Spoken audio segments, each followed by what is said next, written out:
Let's go.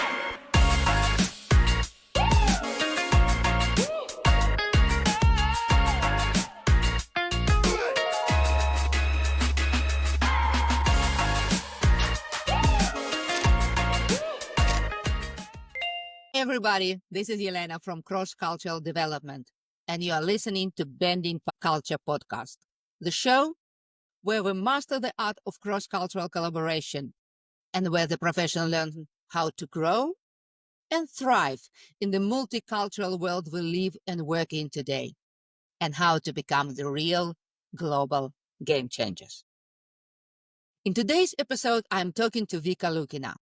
Vika is a trainer of Dutch language for expats, professionals who are coming to the Netherlands from all over the world for their jobs, and they need Dutch on the highest level. Vika is the most joyful language trainer I personally have ever met. As she puts it herself, her way of teaching Dutch is seriously fun. And even her email address, Vika, shows, in my opinion, the biggest sell spot ever, as Vika is a Russian born, not Dutch. I am telling you that so that you will be prepared for the episodes full of high energy and a lot of laughter, I believe. Vika, welcome. Great to have you here.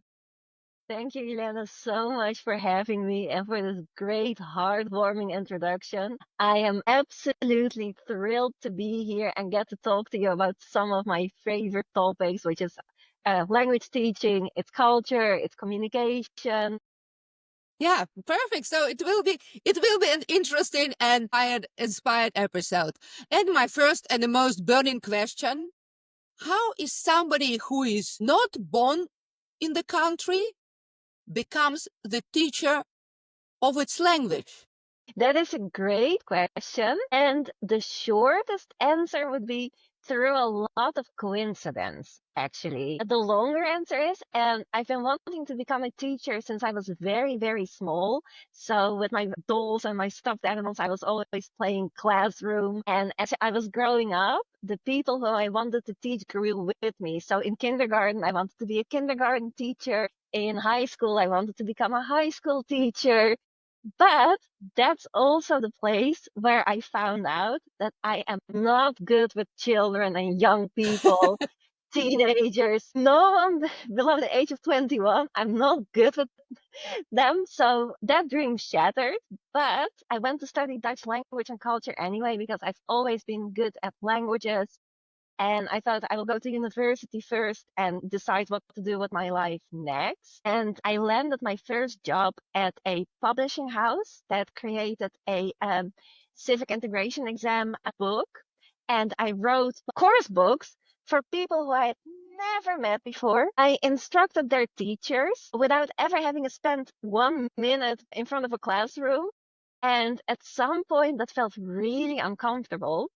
So I spoke to a friend about that, and she worked at a very great language institute at that point, and she offered to introduce me. So I started working there in 2014, so over 10 years ago now. It was amazing. There was an immediate connection between my way of teaching and communicating and the expats who are often very analytical, so they prefer an analytical approach. And if there's one thing I learned way before I started teaching, it was actually something my mom taught me because, yes, we came from Russia in the 90s. And while I was very lucky just to get to go to a regular school and learn Dutch the natural way through play and through school things, my mom had to take language courses. And the most painful, frustrating thing she experienced over and over again, that whenever she had a question, her teachers would just shut her down by saying, yeah, you just need to remember that. Yeah. And my mom, she's a psychologist, so she's also very analytical, and she felt belittled by that and not taken seriously and not motivated.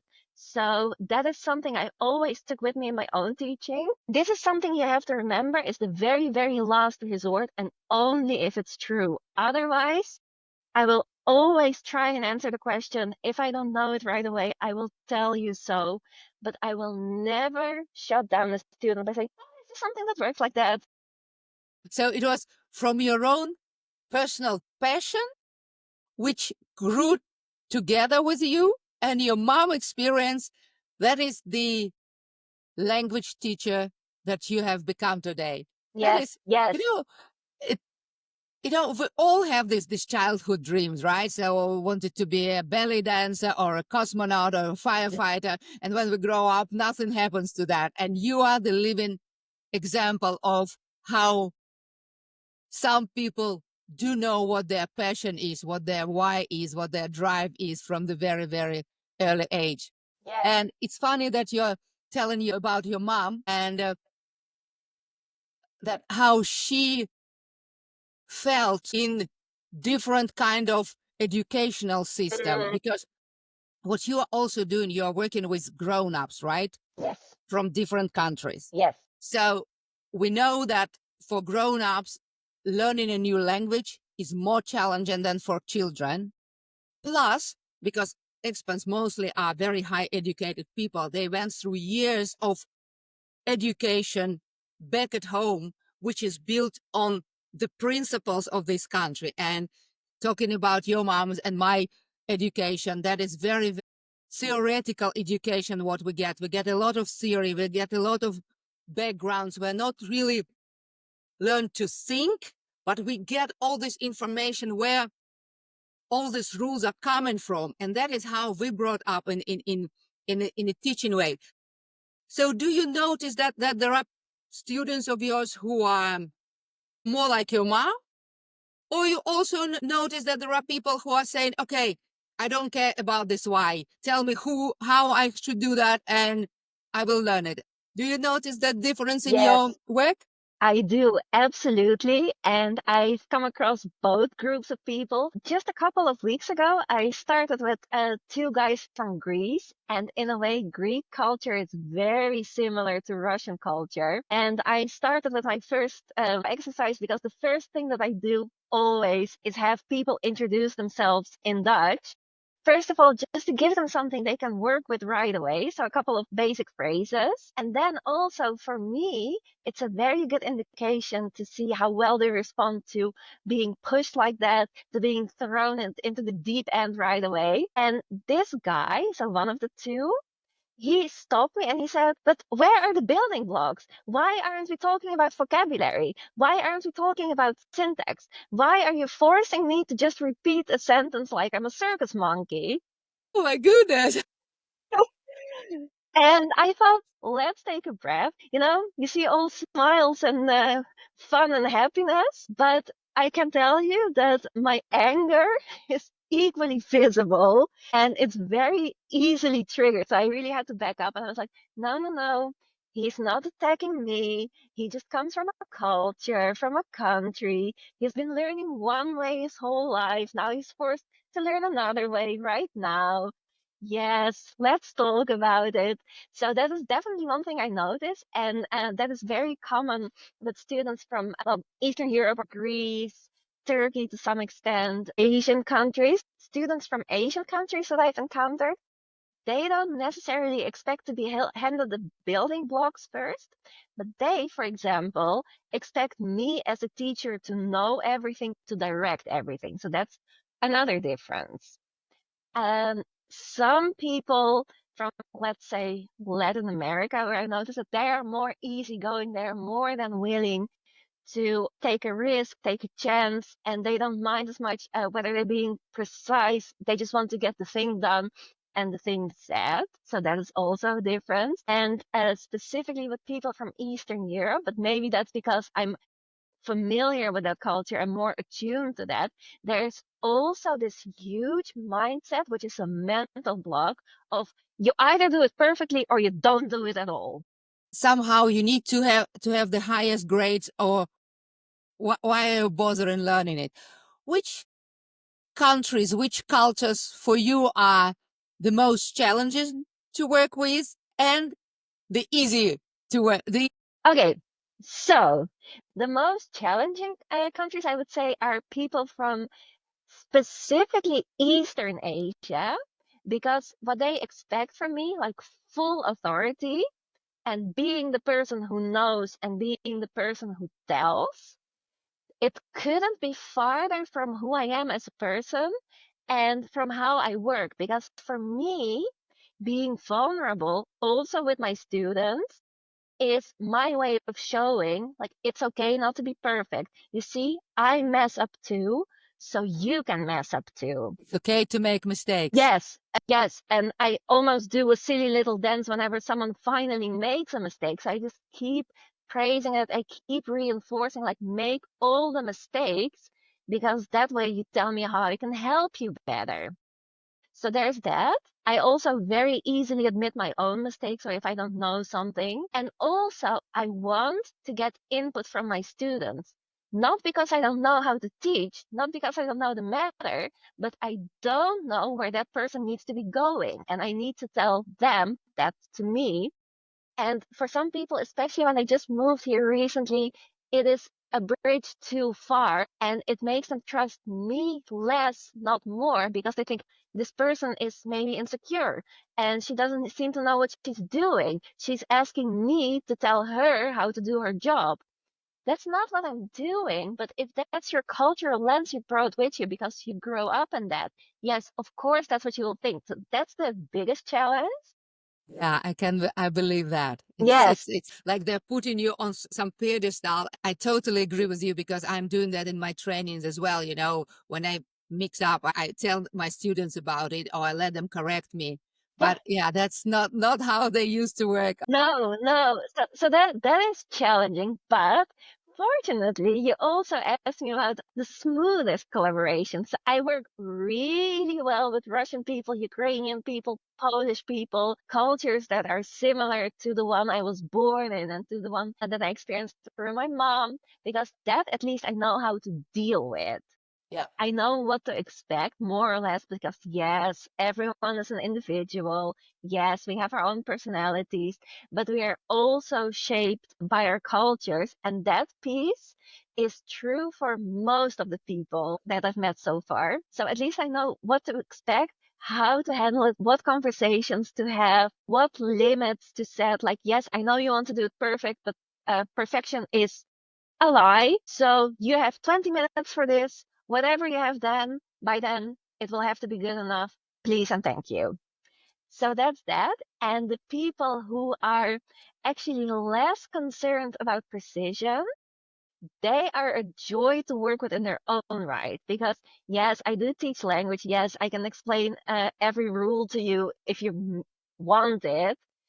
But why are you learning a language in the first place? To communicate.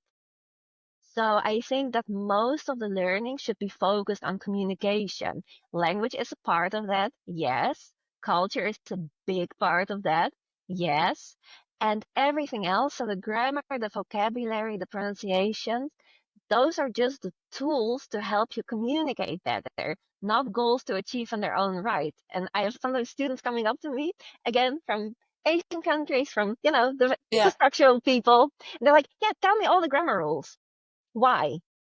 Because I need to learn the language. Yes, you need to learn the language, but why do you need to know grammar? Why do you need to know all the rules? Yeah. People who are a bit less concerned about it, who just go out and try, they are the ones who learn to communicate pretty quickly. And that, of course, is motivating, it's empowering. And once you know why you're doing the thing you're doing, so why you're learning the language, what it can give you, yes, then you can always take a couple of steps back and really focus on the precision, on the fine tuning. Yeah. But that raises for me then the question, why do expats learn Dutch? Because they're coming to the Netherlands for work. Almost 99.9% are international organizations who are multicultural, multilingual. So they are not gonna move to the Netherlands forever. Like they're coming for a couple of years and then they can move to another country. So why do they do that? Do you think? Yes. So that is a very interesting and in a way complicated question.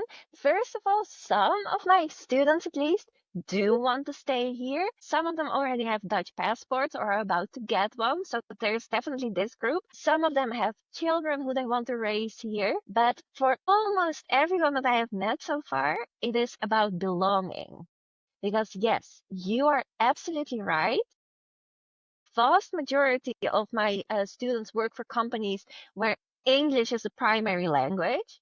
But it's the language to use to talk shop, so to talk about the business part of things, for the emails, for the meetings, and then they go to the break room, and then they break. The Dutch people sit with the Dutch people, speak Dutch, do Dutch things, talk Dutchly about Dutch topics, and then there are the expats, and they want to be part of the Dutch community too, both inside the office, outside the office. They want to be able to understand what a little joke at the coffee maker was. They want to ask their colleagues about their weekend plans or their vacation plans. They want to be able to connect to a new client they meet for the first time. Everyone who's ever been abroad for vacation knows how much trust and relationship building it does to be able to connect to someone in their native language. Yeah, especially you can say 10 words and they will love you right away. Yeah, absolutely. Exactly, Yeah. exactly. So it's about belonging, it's about feeling at home, it's about understanding the language and the country you live in and the culture. So you can see, how do I relate to that? Where will my place in it be? What will it look like? A surprising number of students also says it's out of respect for the Dutch country and the Dutch people. They want to show respect by learning the language. Are those Asian people as well who are saying Yes. that? Yes, mostly yes. And of course, some students actually do need Dutch for their job to do it and to do it well. It's especially the people who are in managing positions, so who also interact with their Dutch staff, or at a higher level with their Dutch clients. Some work for the government. They need to be able to write and read reports. And it's very, very important to be precise in your use of language. And a small number of my students also work for companies where Dutch is the primary language. You already started this topic, so I want to go deeper on it, because what I notice as a trainer, as a coach, as an advisor, I'm coming to an organization and we start talking about company culture and communication and effective working together, collaborations and stuff.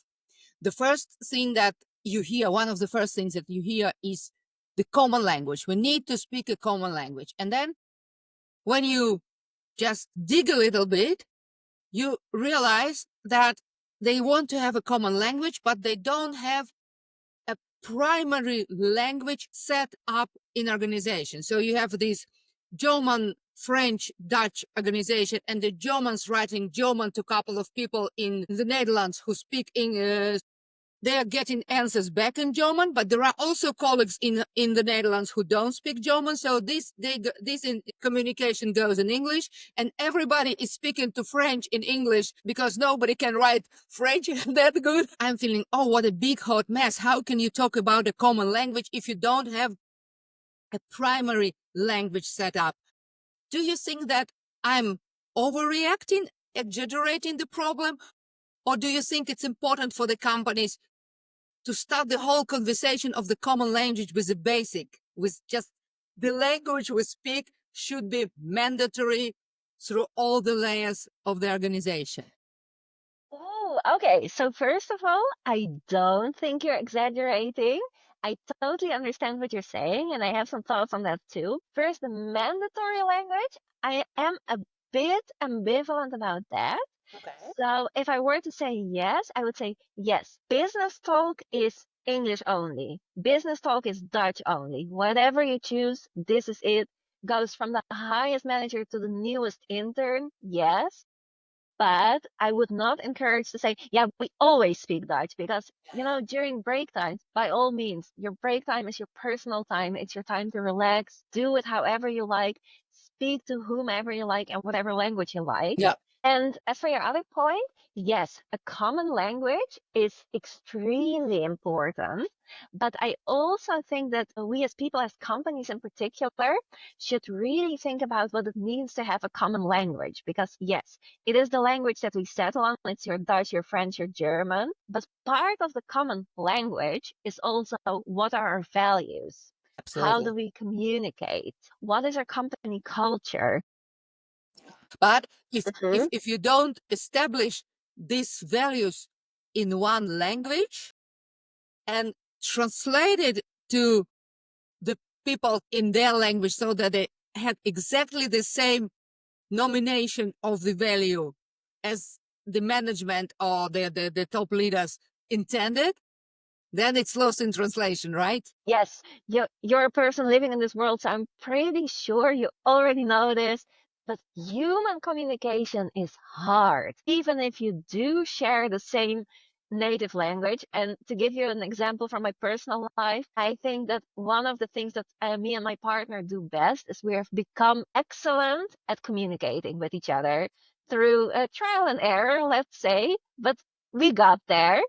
And still, there are times after 14 years together that we have the same native language. We understand each other really well. And still, there are times when we are having two very different conversations at the same time. So I say thing A, he hears thing B, he replies to thing B with thing C, and I hear thing D and get angry. Yeah. I think it was Bernard Shaw. He said that the most frustrating thing about the communication that is always happening, but nobody's like really aware of it or something like that. Exactly. So that can be true for people who know each other really well, trust each other really well, share a past, present, future, share a language. So imagine what it can be like in a Exactly. company where you don't even share a national culture and you're not aware of that maybe. I don't know if you've been on LinkedIn lately, but there's this article that keeps popping up in my feed, like, is a yes always a yes and a no always a no? Oh, Yeah. no. But if you don't know it, how are you expected to deal with it? So yes, In the book I'm working with is from Erin Meyer, the culture map.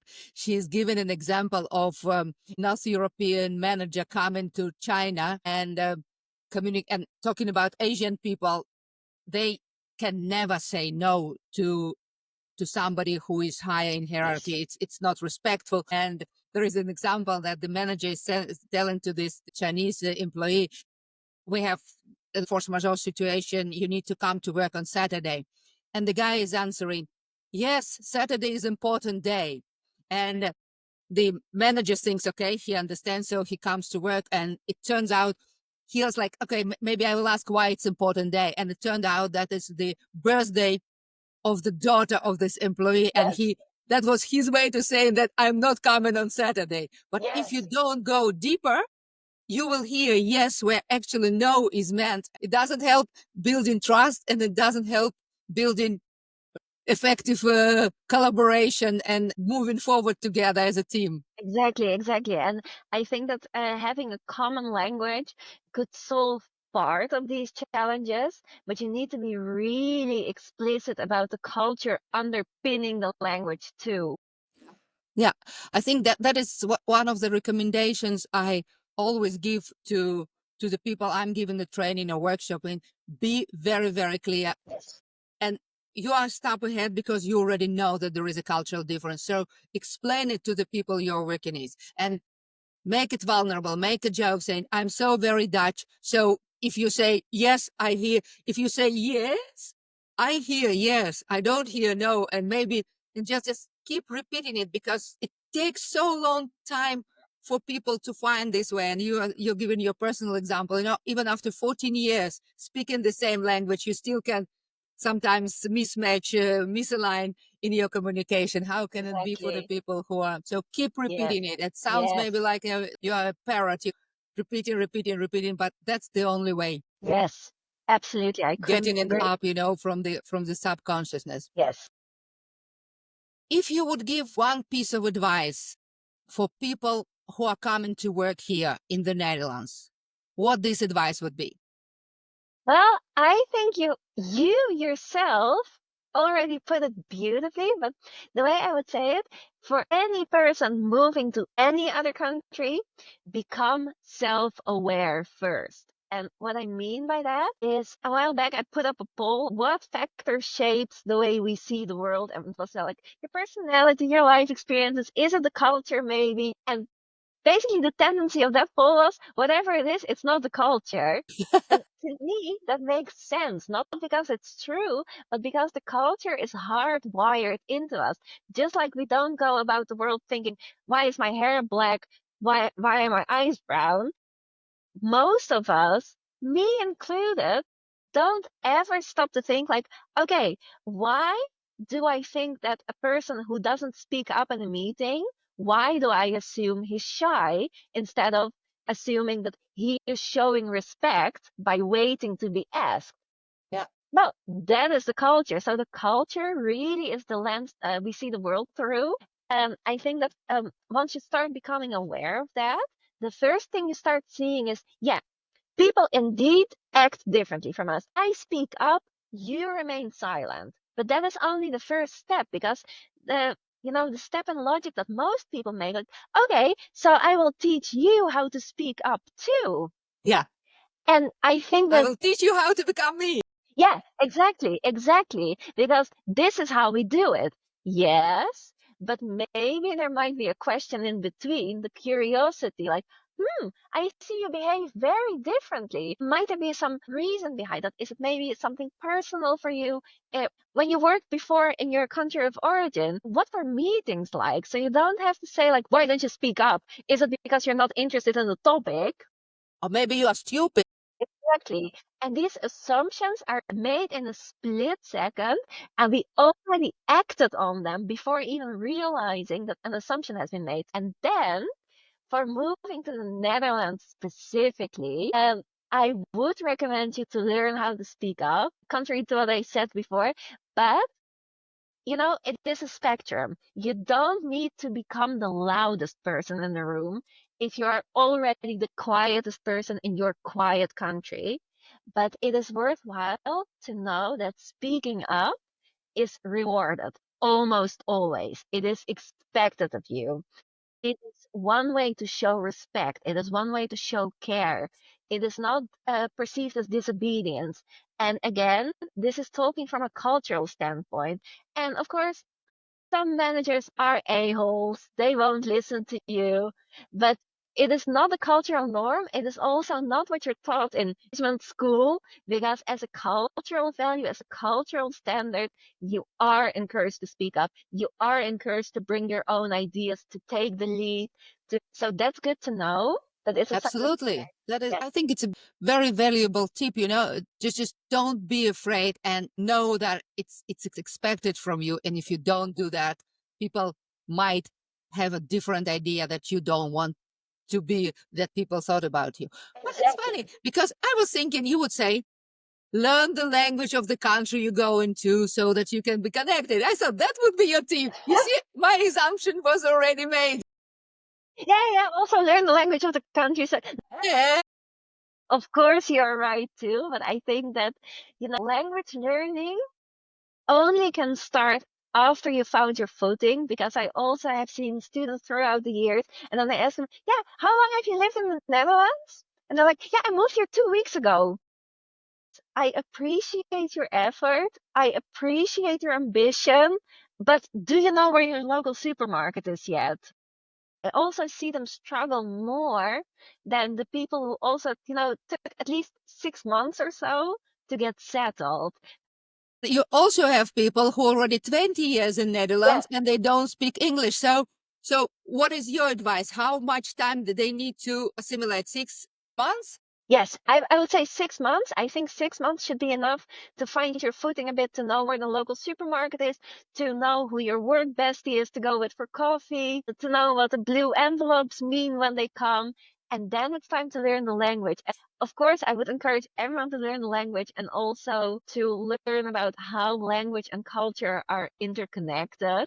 So to give you a very simple example, in Dutch, we don't ask what time is it? We ask how late is it, assuming that it's already late. And I think if you look at it from a My cultural God, I never standpoint, thought about yes. it. That is so interesting.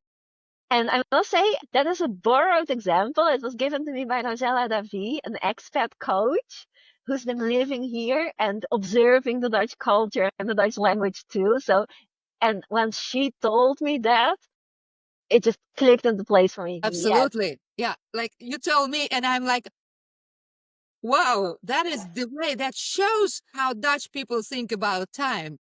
exactly. It's amazing Another example. and Thank you very another much for it. example, and another example, if I may, Yeah. it's we have the Dutch word verdienen, which Yeah. is both to earn and to deserve. And under that is our deeply Calvinist roots, I think, of no, you cannot just receive a good thing because you're deserving of it. You need to work for it first. And I really, really believe that that is why we only have one word to mean both to earn and to deserve. My goodness. And oh wow, that is really interesting. Dutch is of course one of the most low context languages in the world. Very, Exactly, very exactly. interesting. In that way, it is very worthwhile to learn the language. And also, one example that is tied to both of these, or one piece of advice. So, first of all, do learn how to speak up. Do understand that we value your voice. We expect to hear it. But the other thing, this very famous Dutch stereotype is you're rude, no tact whatsoever, no diplomacy, blunt, direct. And I would encourage anyone and everyone who thinks that way to reframe it a bit. And what I always tell my students is we're not doing it because we're rude, but it's because we have a different metric to measure politeness. So we think it is polite to be respectful of each other's time, not to waste it. So if we want to ask a question, we ask the question. We don't start with, how is your mother? How is your mother's mother? How is your nephew? We just go straight to the point. If you come from Especially in business setting. Yes, and it's not because we're rude, it's because that is one way for Dutch people, culturally speaking, to show respect. I respect your time, and so I respect you, and so I will not waste it, and so I will say what I meant to say. So you're advocating for the Dutch way of communicating. I am, and if it's something that is not attainable to you, which I of course also understand, I'm really encouraging you to try and look at it from this perspective, not to go like, oh, that's rude, but maybe stop and think, no, it's a different metric for politeness. Yeah. This Yeah. person is probably trying to be respectful of your time here. And of course, no, there are all kinds of people, and some people are actually rude. So I think it is also worthwhile to learn how to differentiate between being time conscious, time efficient, and showing respect in that way, and saying the things that are really inappropriate. And I think that if you come from a culture that is very relationship oriented, everything in the beginning will probably seem equally rude to you. So, like saying, can you do that before 5, please? Will sound rude. When is your next baby due? Will also sound rude. In Dutch, they are not the same. Asking about pregnancy, eating habits, things that are between you and your loved one, typically rude. Saying, can you do that before 5, please? Polite. You said please, didn't you? And yet, when I'm working with the Dutch companies who are doing business abroad, especially with countries in Latin America and Eastern Europe or South Europe, I'm always telling them, guys, we lived too long on this American standard of time is money. And if I'm having the best price and the best product, you need to buy from me because I'm your best supplier. We need to start to invest more time in relationships because that is the future of business, because Yes. there are so many providers of the same product, there are so many good stuff on the market, so the people need to buy you as an organization, as a sales manager, as a person. So I understand that you say for the people who are coming here, guys, don't be offended. But I'm always saying in my trainings, guys, take some time and invest. Make sure you go for a lunch, especially in Spain, for example, or in South America. It's not a waste of time. It's building the relationship, which eventually will bring you the profits you are looking for. Yes, absolutely. And I couldn't agree more. And now I feel that I should specify that the advice was specifically for people who come to work and live here. Yeah. Their managers who are traveling abroad When you're in Italy, act Italian. When you're in China, act Chinese. Yes, learn about the country you're going to, especially if you're going to do business there, especially if you hope to do business successfully. Yes, read up, study, take the time for lunches. Don't get offended if the representative in Brazil shows up 15 minutes late. Try and adopt the country's mindset that you're in. Even if you're there just for a business visit for 1 week, do as they do. Yeah, perfect. This way, we turned the tip that you were giving to the people coming here to the organization who are hiring people from the different cultures, right? Yes. For those people or for all people, make things explicit. Talk about these things. Exactly. Yeah, that Ask is. questions. Yeah. That is the most important. Ask genuinely interested questions and listen to the answers. Yeah. You cannot hire people from other countries and not be curious, because you as an organization will miss so much possibility, because we are so sure that our way is the only right way. If you are not open, if you are not curious as an organization, we will miss on so many opportunities and different approaches. It's just a shame. Yeah, exactly. Perfect, Vika. Thank you very much for all this useful team and for sharing your story and your experiences today. I love this story about these Greek guys. How different we are in a way we'll also learn. Perfect. Thank you very much. Guys, Thank you. if you have never thought about this topic before, I'm sure that after listening to Vika today, you've got like a totally new view on language as the part of the culture, and actually what a huge role it plays in the multicultural world we live now, and not only work, but also live in the streets and in neighborhoods, and how crucial it is for organizations to dive into this topic and to build on it and to make something with it. So if you feel inspired by Vika, if you want to learn more and to become more confident in navigating the multicultural landscape, join me in 2 weeks for a new episode of Bending Culture with a new guest. And if you enjoy this episode, subscribe to it, leave a review on the platform you are watching or listening to it, Spotify or YouTube, and share this episode with a global game changer. Until I see you again, this is Elena from Cross Cultural Development. Let's keep bending culture together to shape a thriving, diverse, and inclusive business world. Thank you, Vika. Thank you, guys. See you next time.